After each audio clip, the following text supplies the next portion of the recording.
Oh, so the goats, it's getting close. And she is certainly not supposed to stand on that. They've been sleeping in remember the manger for the Christmas play we built out of pallets? Well, I was using it as a hay feeder. So now they sleep in it on their hay that they're supposed to eat. So what are we doing? We've got the goats inside the barn here. And these girls are getting close to delivering. So we've got Penelope down here, and from what I can tell, she's the furthest along. And then we've got Annabelle, who is this one here, who is just a little bit behind her. So we started to notice that obviously they're big, you can tell. But also Penelope's milk is coming in, so she's got a full milk there in the back. And of course I can't really see it here, so hopefully I'll try to get you a video there. But so that was one cue. And also you can feel kind of back by their tail, there's a ligament, and it gets really loose once they're ready. And she's not quite there yet, but it's getting pretty close. But once that gives away completely, you can be pretty sure that they'll be ready for birth in the next 24 hours usually, they say. So but she's definitely uncomfortable and been getting close. So we cleaned out this little stall here. Not really a stall, this is where straw was stored before. I've got a heat lamp ready for when the babies come. We put both the girls in here together. They've always been together.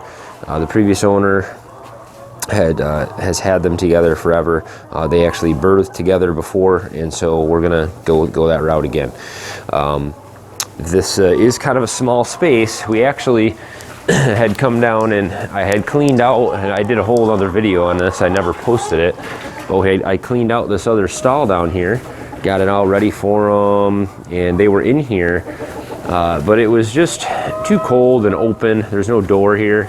It was raining and getting real wet in here and everything, so that turned out not to be the best way to go.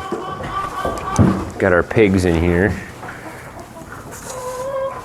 Pigs and the chickens all hanging out together. They've been doing really well together.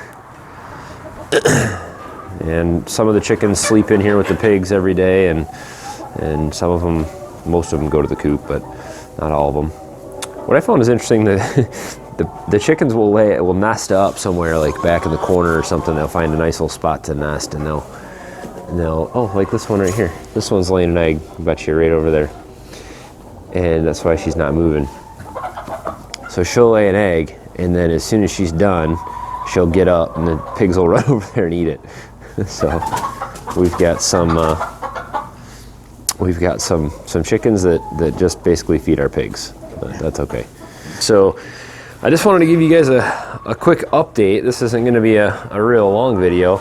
A little update on the goats. I wanted to do a live stream for them giving birth. This is our first time, first whole deal with birth on our farm, and it's something I'm really looking forward to. But I don't have internet out here yet in the barn, and I don't think it's going to be possible, so I probably won't do live stream, but I will do a video on the birth. It will be a real graphic pregnancy, delivery, the whole deal.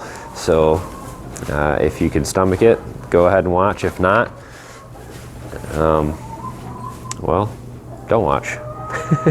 I'll make it very clear which video that is. So, and of course we have Cookie Dough, the kit, who the goats generally do not like.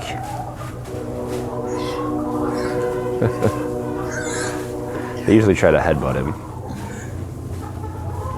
So I apologize about any wind noise. Hopefully it won't be too bad, but in my hood, it's freezing cold out here today. I'm just out boiling some sap, and I'll keep you guys along on that as well. But we also have another kind of surprise here, goat related. So we're learning that it's very important to have lots of different places for these animals, especially when you're breeding and delivering and all that kind of stuff. everybody has to stay separate. You know, the boys can't be in with the girls when they're having their babies. That's an issue. The boys can't be with the girls once they're in milk because it messes up their milk. And so also goats are very social animals. They don't like to be alone. So Adam, our male goat, who is the father of the babies to be here, he was out in this pasture all by himself. And he was a sad little goat. This is Adam over here. Dwarf Nigerian. He's actually could have been registered. They just didn't register him. So he's a pure breed. But he was sad out here, and we were going to put the pigs with them and all these different things, but this fencing isn't really great for pigs, and I got to redo a lot of things around here. But so we decided to go buy another goat. So we have another male goat here. We haven't really named him yet, but he is he's 3 years old, so he's a little older. Adam's real young. He's gosh, he's just barely a year old, I think. And so this is an actual registered dwarf Nigerian, and we're going to be breeding these. So we're going to continue to breed these. So we're going to get another registered dwarf Nigerian and breed with him. So we have a registered line. We'll still use him. He'll be around, and he'll probably breed with the other girls that you just saw, and we'll continue those. We'll be selling the babies as pets and as milking goats and stuff. So. But they got along pretty good. He has horns, Adam does, and he does not. So we were a little worried. We put them in together, but they did a little headbutting. They did a little dominant stuff. He had some blood on his head. You know, he got a little bit bloody, but you know, that was just the initial kind of them figuring it out, and after that they've been fine together. So now we have 4 goats, and we're soon to have probably 8 goats. We haven't even been here 6 months yet, so. But lots to do on the goat front. There'll be a lot of videos, coming out with the goat stuff.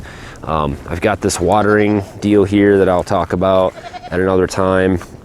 This is actually spring water, or water from underground that comes through our sump system and gets pumped out here.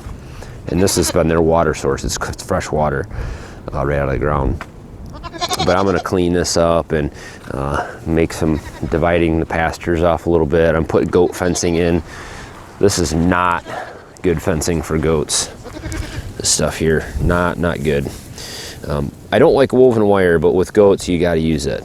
But they have a special goat wire that's a smaller square. It's like a 6-inch square or a 4-inch square, because Adam likes to get his head through here, and then as his horns get bigger, he'll get stuck and he won't be able to get out.